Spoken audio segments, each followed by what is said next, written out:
I thought I was gonna get an intro. Never mind. Hey everybody. There's an old saying: you do the crime, you do the time. But sometimes that crime shouldn't be a law. As in Frank's case, in the recent Trump trials, the crime was intentionally hiding information from the voters, not hush me. That's a good law. But the one for cannabis is not. In the cannabis community, I'm recognized for my efforts in assisting prisoners convicted of marijuana offenses and my stance against the war on drugs. My work, a lot of it is inspired by Eugene Fischer, a wise jailhouse lawyer who won his freedom, his own freedom. He taught me the importance of hope as a powerful weapon in our struggle, and I have worked to provide that hope for those who feel isolated or who need help finding support. Though I don't personally know these prisoners, my commitment is to the awareness for those locked up for weed. All right, so why are we here? We're here to talk about Frank Rogers and talk with him. Man, he's been behind bars since 2013. And at this time, Washington State and Colorado just legalized cannabis for recreational use. Obama just started his second term. Trayvon Martin was murdered. Google Glass was a momentary innovation. The Xbox One and PlayStation 4 just hit the market. And come this October, Frank will have been in prison for 11 years, but still, hopefully, only 5 more to go. Frank, hi. We have 30 people hanging out with us, including your mom. Hey, Mom. Will you introduce yourself, tell a little bit of your story? Yeah, my name is Frank Rogers. I'm 38 years old. I've been in the federal prison system since about 2013 October. I've been down roughly 11 years. I came in when I was 27. I'm 38 now. I've been fighting, for the last few years. My family's been going to the White House, the Capitol, having, meetings with, certain senators and, lobbyists. And, we've just been fighting for the last 2 years trying to get the word out about people like me, about people like Michael Woods, who's in USP, Big Sandy, actually, doing life. He's been down about 15 years. So, we're just trying to get the word out any means necessary, whether yeah. that's with you or with anybody, and that's really the gist of it. I'm in the process of actually going to another prison right now. I've been moved almost 6 times in 11 years. Damn. I'm going to a drug program because I'm actually about to go home in another 4, if we don't get clemency this year, Well, 4 years. But that's, 4 more years. Okay. I had a question too about because we're not here to say like you're innocent, right? Like you were successful at what you did. You sold a lot of weed, right? Like big fucking deal. Right. Yeah, and that's the thing, I sold some weed, I'm not saying I'm not guilty, all I'm saying is I've got one of the smallest marijuana charges you can get in the feds. Now, I can just give you an example real quick. There's a guy that just went home the other day. He had 100 kilos of cocaine, actually got caught bringing it from another country on the water. He gets 70 months, but yet I'm doing 220 for 100 kilos of marijuana that I was never even caught with. This is a conspiracy. You know what I mean? That people said that the weed they got caught with was mine. Well, you know what I mean? How? And I want to point out too, though, because I've been advocating for people like you for a long time. We've seen, many come out, Craig Cecil, Luke Scarmazzo. It's weird, dude. It was so surreal. When I met Luke Scarmazzo for the first time in person, I was a little drunk. I know him. Yeah. I know Luke. Dude, I cried like a little bitch, dude, because I was so watching his kid grow up. This whole situation is fucked up. And yeah, Luke actually, I know Luke through a mutual friend, and my mom actually was going down to the White House last few years and marching and had Luke's picture up there, with mine, and so a lot of people was advocating for him too, because he had 23 years, and he was selling legal cannabis out of a dispensary, right? You know what I mean? Yeah, and his code E got out before him under a appeal, but he couldn't get out. Yeah. But, and that's the thing too, right? Because there's many people locked up who actually tried to be law-abiding, go by the state rules, which the whole bullshit about state rights. Whereas, and like, for example, not to mean to cut you off, but like even with me in New York, in New York State, it's legal the last couple years. So now I'm in federal prison still because it's federally illegal still until it goes to Schedule 3. But the thing is, I'm still in prison. You know what I mean? And it's like you're selling it out of my state now. Yeah. You know what I mean? Oh, dude. It just. What blew my mind, as I said, when you went in, Washington State and Colorado, the year prior just legalized it, for recreational use. And I don't know if I told you about the guy Lance Glore, who I help do court support. And that's the other thing too is there are things that we can do to help each other. Besides, like here, I'm just trying to get your story out there. I'm trying to get your message. Your mom, I saw her. I think, it's like many people whose kids are locked up or whatever. I come across a post or something. I'm like, hey, did you reach out to Freedom Grow?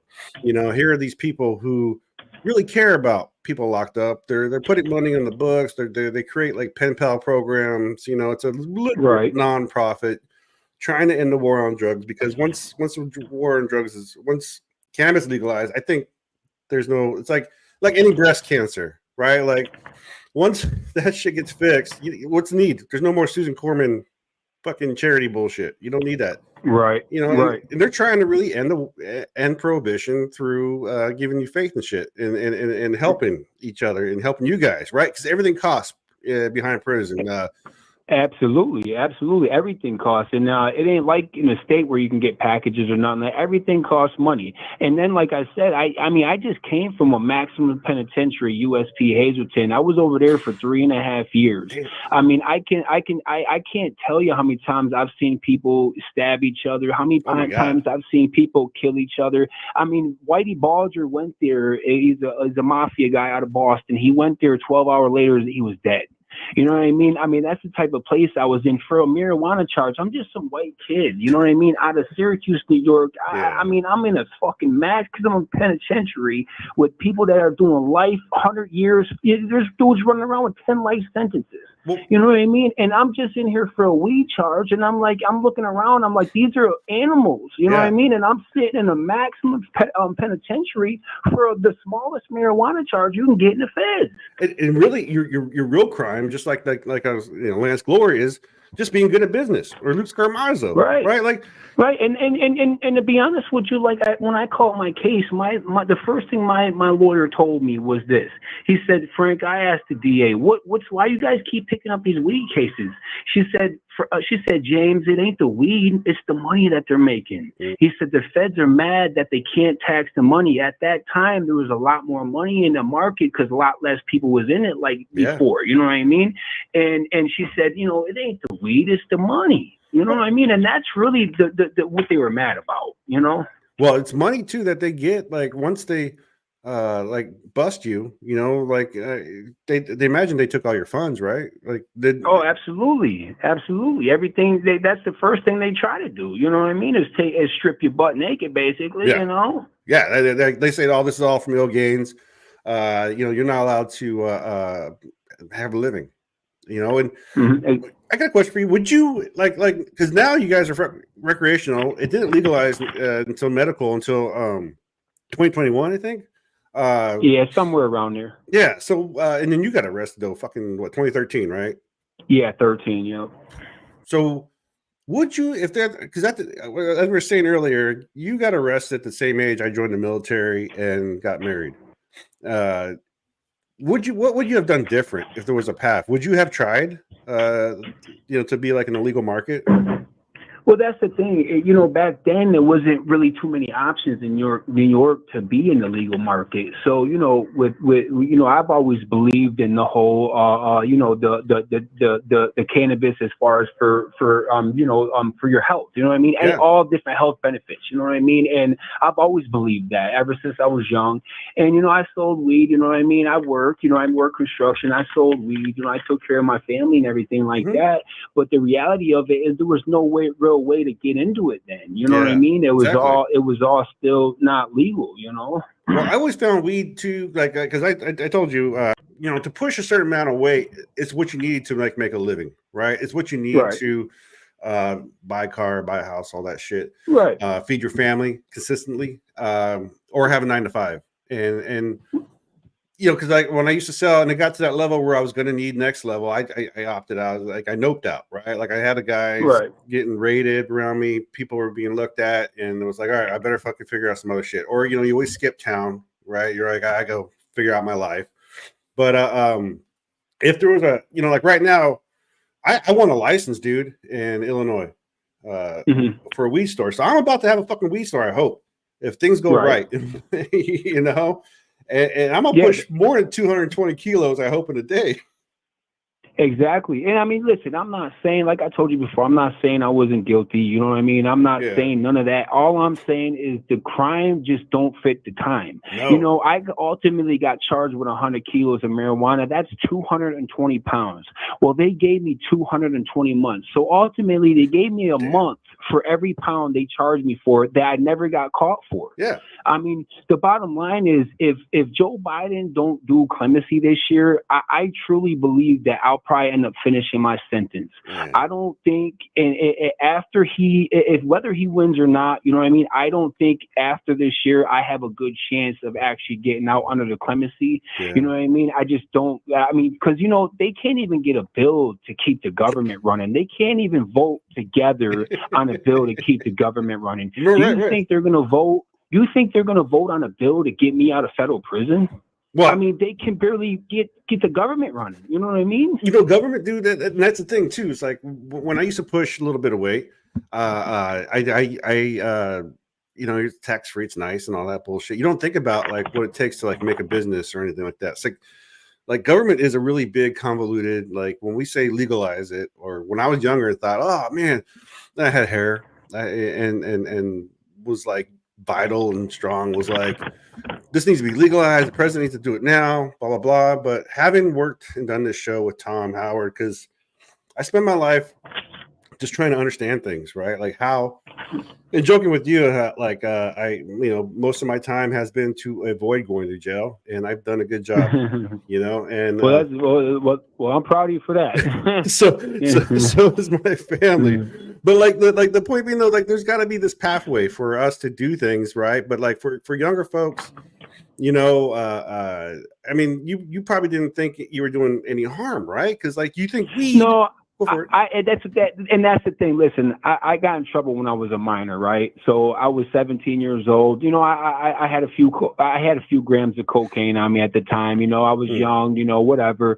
I got in trouble. You know, I went to prison. I came home. I said, you know what? I'm not gonna touch that shit no more. It's a bad drug. You know, I was young. I was this experiment, and I was like, you know, I'm not gonna deal with that shit no more. I started just dealing with weed because that's all I ever really done. You know, and I went from that to dealing weed and got 20 years.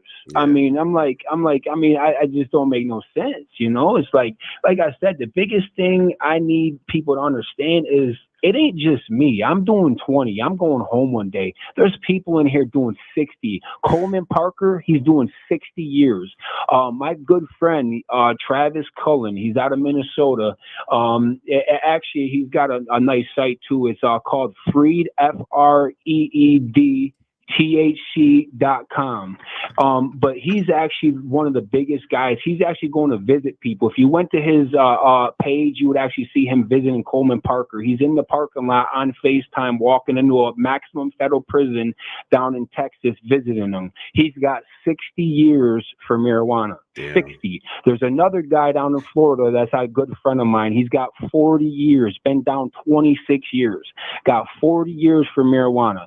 The biggest thing I need everybody out there to understand is that there's a lot of people, about 2,500 of us left, that actually are sitting here with a lot more time than just 20. Right. You know what I mean? I'm actually considered short to a lot of people. Oh yeah. You know what I mean? And like I said, I just need everybody to really get a hold of representatives, push the Biden administration and all senators, anybody they can talk to in Congress, to basically tell them and urge them to work with the Weldon Project, who's going there on July 20th, to basically help the Biden administration understand that they need to do clemency for us this year. If he thinks that he's going to win without doing some kind of criminal justice reform before he goes into this election, he's got a bad thing coming his way if he don't, because he's losing a minority black at a rapid rate right now.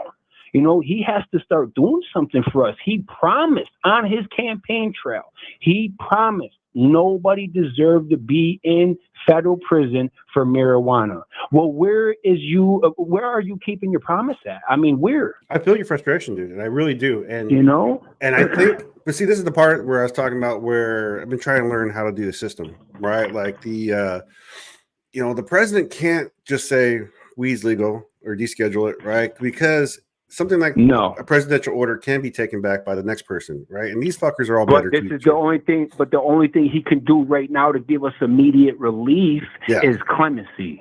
That's the only thing. I was actually in the feds when Obama was in. He released almost 2,000 people on clemency, and that was his vice president at the time.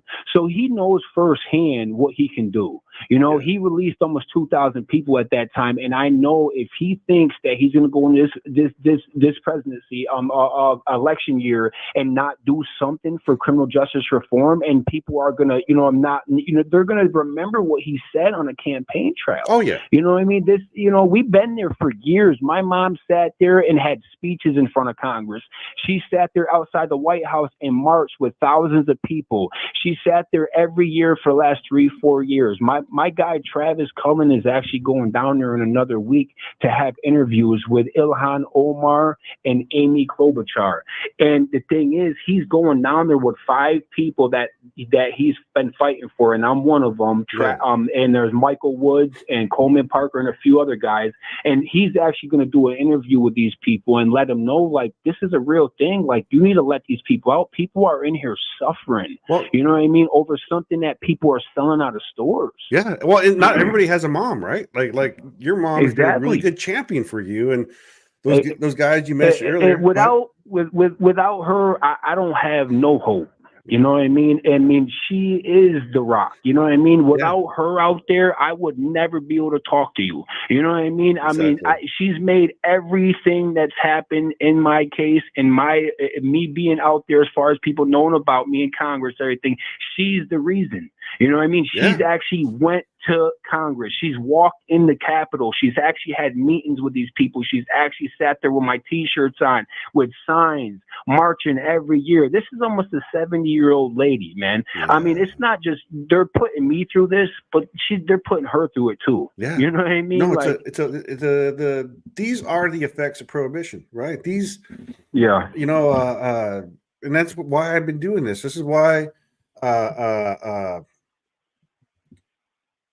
Like, I've been talking about the prisoner situation for many years now, and you know, and there's so many of you guys, right? Like, I wish I could send you all a cake with a fucking file and a spoon to dig your way out, but exactly. Hey, you know what? It's being suggested I share your video, so let's take a minute. I'm going to watch this little video that if I don't get no relief, and he gets to see people leaving prison every day. And he sits in prison for marijuana. My brother Frank's, he's in prison, got 19 years for cannabis. I see people going in prison for worse charges than that, and they're getting less time. 19 years? There's people in there doing life for marijuana. I don't understand it. Do what you said you'd promise you'd do. You'd let these people out of prison for marijuana.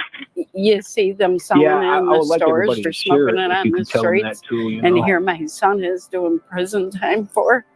It's time to let him out. Hi, my name's Frank Rogers. I'm serving a 220-month sentence for a non-violent cannabis charge. Frank Rogers is my son. He was arrested for conspiracy to sell marijuana. I've been sitting here fighting for almost 11 years now, and in another 4 years, I'll be going home if I don't get no relief. And he gets to see people leaving prison every day for crack or cocaine, and he sits in prison for marijuana. It's me emotional watching. My brother Frank, because it ain't just me going through it, you know.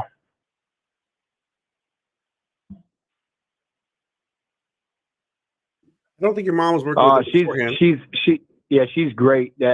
Kristen's great. I actually gave her a nickname. It's called Hope. Yes. And she's great. She's done a lot for us, man. A lot for me, a lot for my family. I can't even express how much, freedom grow. I mean, I love them. Yeah, I that's one of the true. I think as we people want to find out, like, how can I fight? How can I help the war on drugs? Right? People live in Kentucky and Tennessee where they can't, like, even I remember being afraid to be on camera, dude. Have my picture taken, like, old school. That's how you get caught, right? Let's talk about how you've never had a fucking phone until you got into jail. Or seen one, right? Yeah. I've never seen one until I came, But you never got, like you know, for these young trappers, I hate that fucking word, but for people who are, you know, these kids who are coming up, you know, with this online telegrams and stuff like that, you did all the right things from my stance, as far as like, you never used a phone, you never fucking Listen, my whole case is literally based on literally 3 pieces of paper. Now, these 3 pieces of paper represent 3 statements from 3 people that said the weed they were charged with and actually caught with was my marijuana. These 3 people never did a day, and I'm doing 20. I mean, my case is probably the thinnest case you'll ever see. It's literally 3 pieces of paper, and them are statements saying that they were bringing me a certain amount of marijuana. And if I would have went to trial, all they would need to convict me with these 3 people getting on a stand and saying what they said in their statement, and I'm going to jail. And ultimately, if I would have went to trial, the judge told me he's giving me life because I'm considered a career offender. So I'm facing anywhere from 10 to life. Well, I pled to my mandatory minimum, which was 10 years. Well, he ultimately didn't think that was enough and gave me almost double that, which is 20.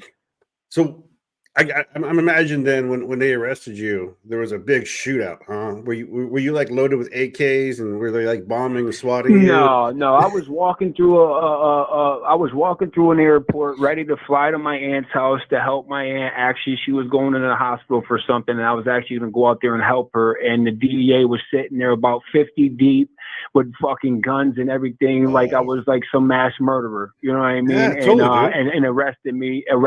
Like I said, I'm just some white kid out of Syracuse, New York. I'm not a gang member. I'm not involved with nothing else. You know, I sold some weed and got 20 years. That's it. You know? Yeah, dude. I just, you know, that's the thing is you have 220 months, which I had to freaking look up because my brain doesn't function anymore. And it's 18 years equivalently, right? Right. 18 years, 4 months exactly. Man, and you're counting down the days. You probably have everything just pinned out in your brain. Yep. And like I said, in October, it's 11 years I've been down. You know, my biggest hope is, you know, everybody can look on Weldon's page too. His name's Weldon. It's actually the Weldon Project. Well, anyways, he's going to the White House July 20th, and we're all making a good push this year because we believe that this is our best chance this year to get some kind of clemencies. So we're all going in together. Basically, Travis is going down there. He's actually kind of like a lobbyist / activist for all of us. He's activist for the people in here trying to get clemency. So he's going down there to meet them. So we're hoping the ball is rolling in the right direction. Yeah. But I'm just trying to get mine and everybody else's, you know, stories out here as best as I can. So basically, they can push the senators and the Congress and everybody to basically give us clemency. You know what I mean?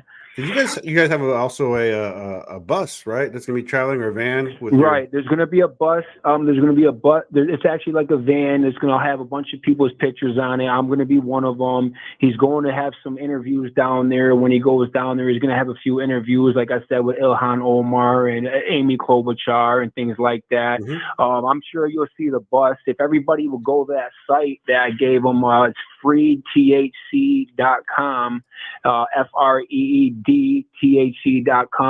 And like I said, Travis Cullen out of Minnesota, he's one of probably the best person out there trying to get us out right now. I mean, I can't think of a better person because he's really boots on the ground. Like, he's out there spending his own money. You know what I mean? He's out there going to the White House. He's talking to senators. I mean, he's on the phone literally with senators as I call sometimes. You know what I mean? So I went to the website, tried to look it up. Freed, Freed. Yep, THC.com. Yeah, it didn't pop, dude. There might be something wrong. Okay. Well, like I said, if you go to Travis Cullen, he's out of Minnesota. You could probably get linked with all his stuff. That's freedthc.com. That's his site. So if you go to Travis Cullen out of Minnesota, he's the one that, you know, I mean, has the site. But that's you'll see a lot on there about, you know, everything that we're doing and everything. You know. Well, again, you don't have access to the internet, so you don't know what is actually. And that's a wild thing. This is why I 100% took the time to, because we're on your time right now. Hey, man, we're 20 minutes into the hour. We're going to take a little smoke break in your honor. Okay. So, give me a minute. We're going to take a little break.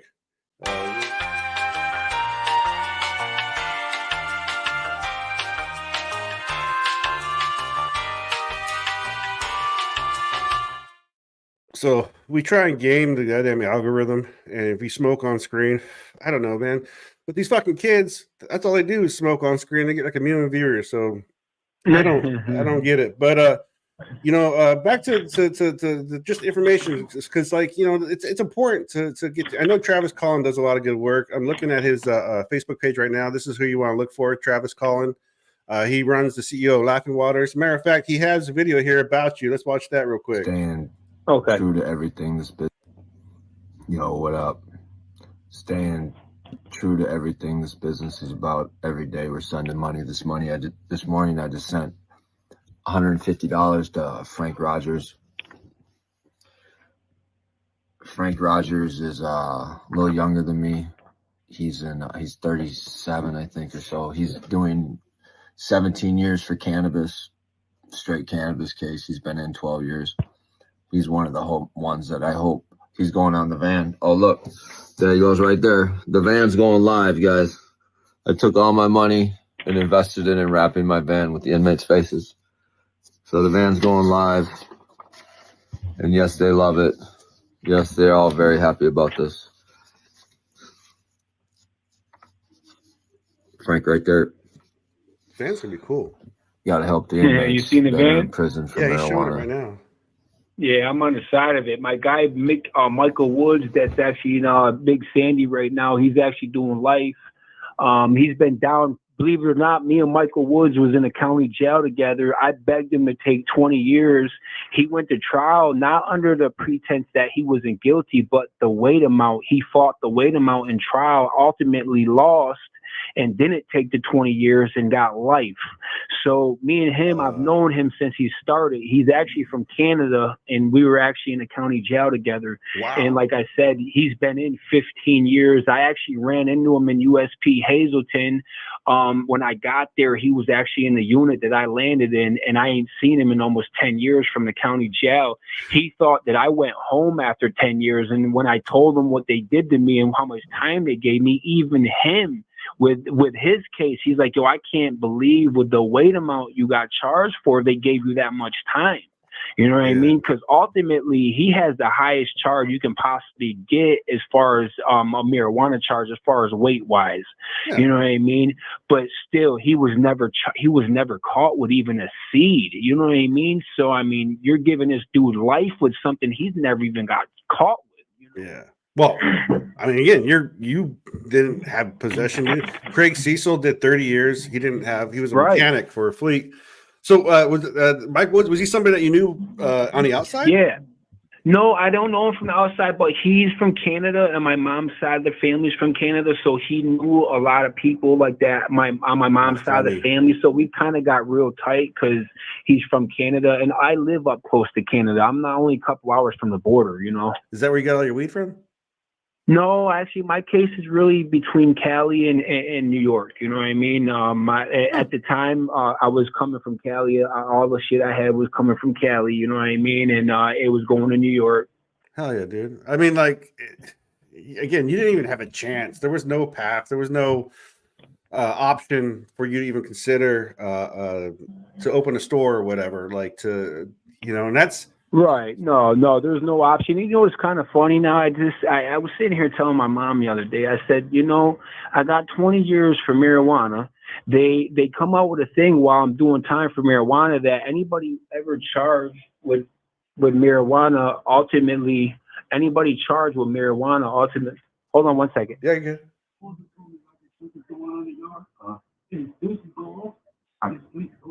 He's calling for jail. All right. Yeah. So, so what was I saying? I'm sorry. Oh, we're talking about your case as far as like it's all marijuana related. From your networking, to like the charges, man. Like there was no way for you to have a business per se. right? Like, right. Well, and that's the thing, you know what I mean? Like at that time, you know, a lot, like I was going to, you know, everything was coming from Cali, you know what I mean? And obviously, you know what I mean? At that time, it was legal, you know what I mean? And, you know, it was coming to New York and everything, but you know how, you know, interstate, you know, trafficking and things like that, you know what I mean? They don't like that shit, whatever, you know, but the reality of it, like I said, I was never caught with nothing, you know what I mean? And, you know, you know, at that time, you know, Cali was legal for a while too, you know, and it's just, you know, I used to get it over here, you know what I mean, obviously, and, you know, do my thing, but, you know, I never expected to get, you know, 20 years for it, you know what I mean, like, you just never expect that. So your case, though, essentially you were taken down by the transporters, huh? Guys bring you weed? Right. People that were actually getting caught with this shit was basically saying that they were bringing it to me, you know what I mean? I mean, if it was legal, this would have never been a thing, right? It would have just been a product being transferred from one, you know, commodity to another. Right. See, now it might be like that, you know what I mean? That, you know what I mean? I don't know exactly, you know what I mean? But now it you know, it close, you know what I mean? It'll probably be here soon, you know? Well, you know, there is a version of it, really. It's called right now. It's the hemp shit, right? Like this whole THC Delta 8 thing that CBD, whatever other cannabinoid besides THC you can think of. There are like what I think of as modern day trappers, right? These are the people with some pockets that you know, will invest on it in a harvest. They call it hemp, and don't get fucked with. Right. Tom and I had a guy on a show last week. Tom's my podcast partner and business partner. That he talked about how he dropped some coin on a hemp crop. So I imagine you got to pay for the farmer, you got to pay for the land, all that crap, right? And then when he got the extract or whatever, he tried to infuse, I think it was lotions or something, and then some rule came out and he had to eat it. You know? And it's like that shit wouldn't exist if it was for people like you and all the others who've tried to, like, you know, keep this plant. Like it is a commodity, but it's also like non-toxic. Oh, that's basically what I was trying to get at. Okay, so I was telling my mom recently that, you know, basically, you know, okay, I got 20 years, I'm doing 20 years for it. So while I've been down, they come out with this thing.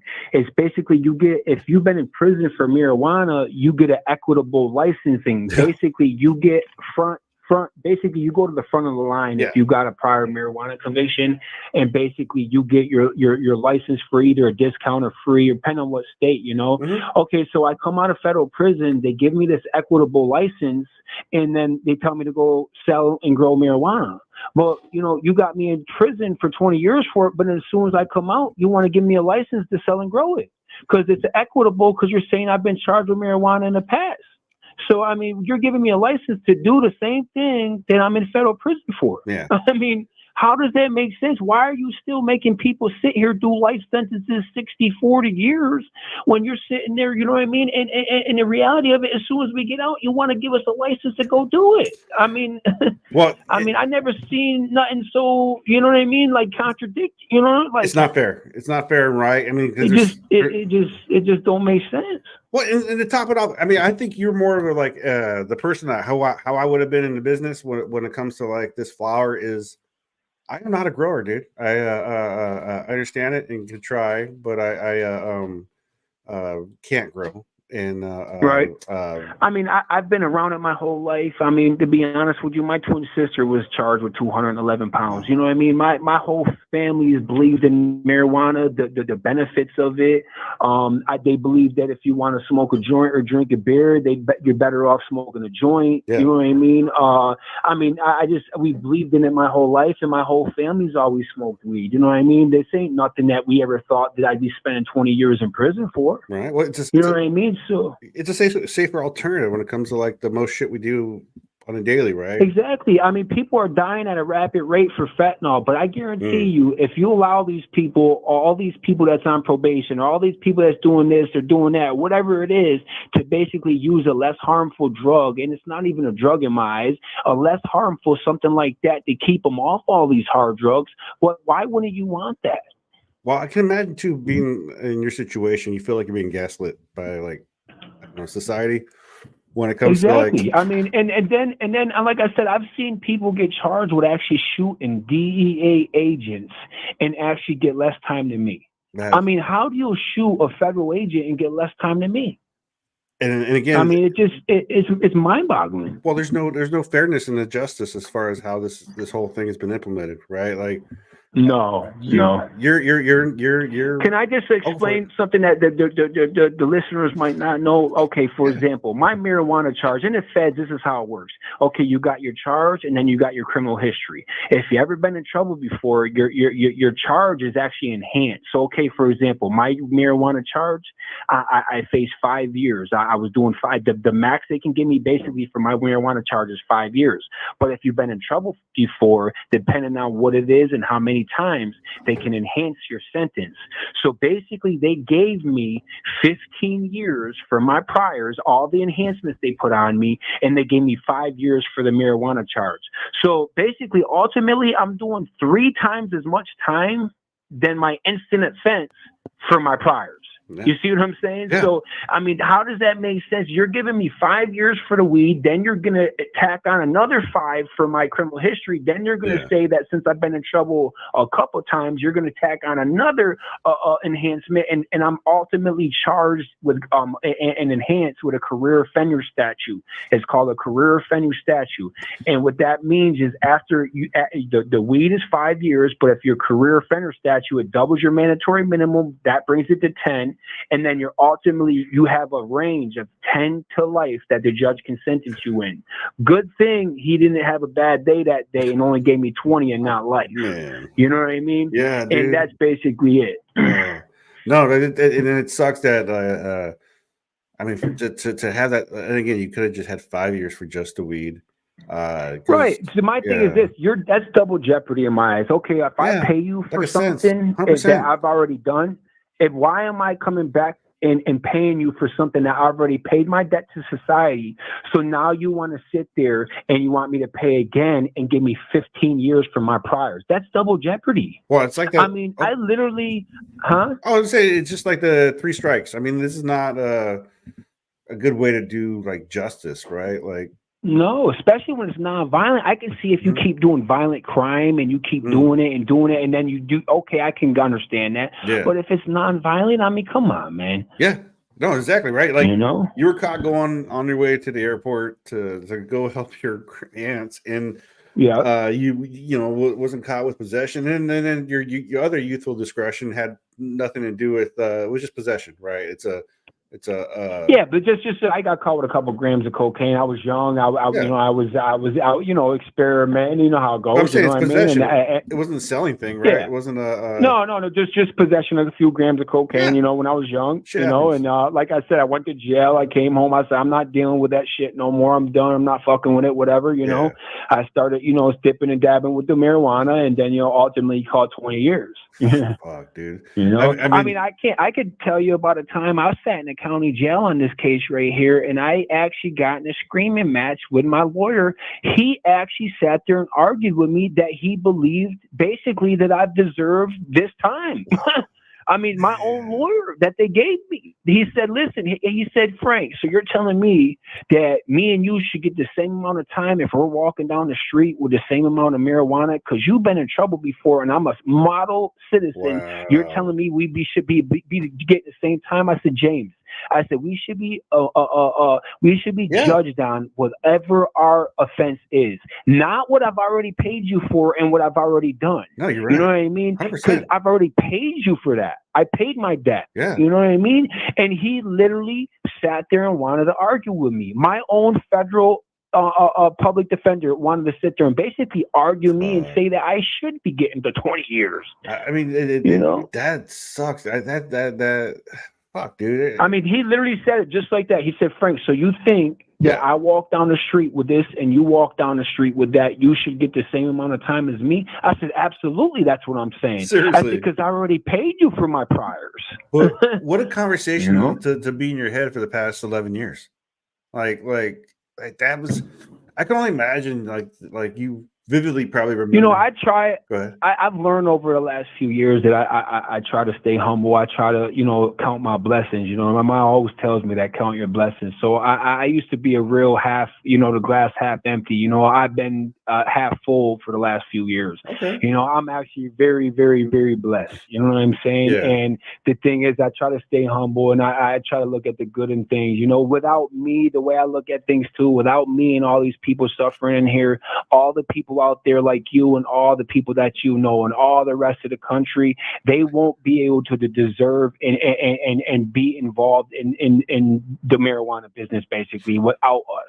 Yeah. So I kind of look at it like it's a blessing in disguise. You know, basically I'm helping everybody, and by suffering, we're all helping everybody out there in one way or another. I mean, you know what I mean? So I yeah. try to look at it like that instead of just a straight loss. You know what I mean? No, I hope. Yeah, you're totally right. I mean, you and other people like you represent a side of our America that you know, even like when I sold, I didn't make a lot of profit, you know, but I didn't think after the weed left my possession, I worried about the user, right, or it's how it's going to affect the rest of the world.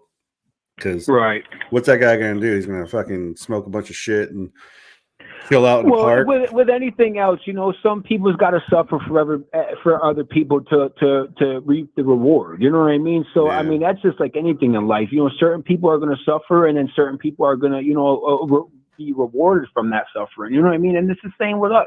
You know, we're POWs. We're prisoners of war, of the war on drugs that's been happening for 50 years. It's clearly been lost, and it's like they're holding on to it. It's like this BOP thing is a business, man. Yeah. It's a multi-billion-dollar business. You know what I mean? It's probably out of 145 federal institutions that make up the whole federal government, this ranks as 144th as the most corrupt. I mean, that should tell you right then and there. You know what I mean? And this ain't me saying it. This is the federal government that has people going out there to investigate all the entities that make up the federal government. And they're the ones saying it. I sat in Hazleton, USP Hazleton, and I had congressmen walk through there because that's how bad that place was. And they tell you out of your own mouth, yeah, this ranks 144th out of 145 of the most corrupt. And they say, that's why we're here. That's why we're going around the BOP to try to clean it up. Well, I mean, there's a lot of work to be done on that level, you know, and that's kind of why. And then, like I said, I can't tell you the living conditions in here. You want to talk about medical? That's non-existent. I seen a guy, which is my cellie, who had a broken jaw for almost a month before they wanted to bring him to the outside hospital. Jesus. I mean, how do you let a man walk around with a broken jaw for a month? Well, I know that. Well, Chris Martin, they fuck with him, and you know, didn't want to give him his insulin. Same thing with Craig Cecil. He had, I think, gangrene at one time. They almost had to cut his foot off. You know, the prison system's medical service is not, you know, it's not fair. And let's not get into mental health. You know what I mean? Oh, God, that don't even exist. Listen, I sat there between COVID and USP Hazleton.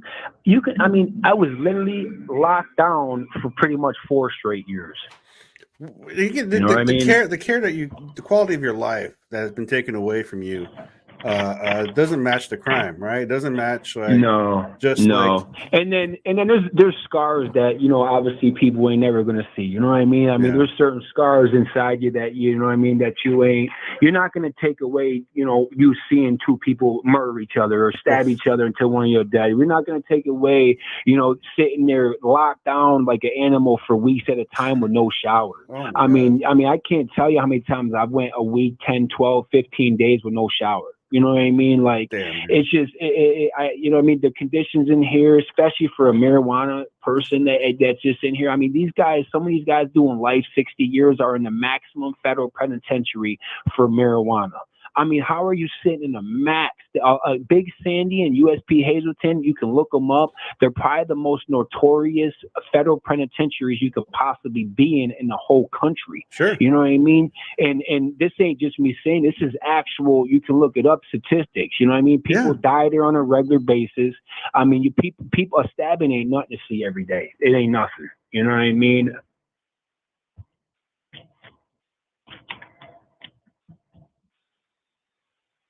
That's extra fair, right? Like, The fact that I am about to venture shit. Where's my signal? Okay. Oh shit, you hear me? Okay, cool. I'm about to go. What you got caught with? I'm hoping to sell today. Right. Like that's gonna be the profit. That's what I'm looking at and shit like that. Right. But and then here you are, fucking been locked away for 11 years for the thing I'm about to do, which is crazy.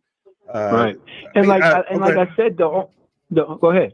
Oh, I was gonna say, how can people help you, dude? Because I do have to I mean, it sucks. This is the hard part where you're still in behind bars, and then I get to go and conduct, I mean, fuck. I mean, the biggest way people can help me is to spread my story, man. I mean, that's the only thing I can ask, spread my story. I mean, this ain't just for me. This is for everybody. Yeah. You know what I mean? I mean, I'm the one having to bite the bullet along with all of our, fellow cannabis prisoners. But the reality of it, this is to help everybody, help the whole cannabis community.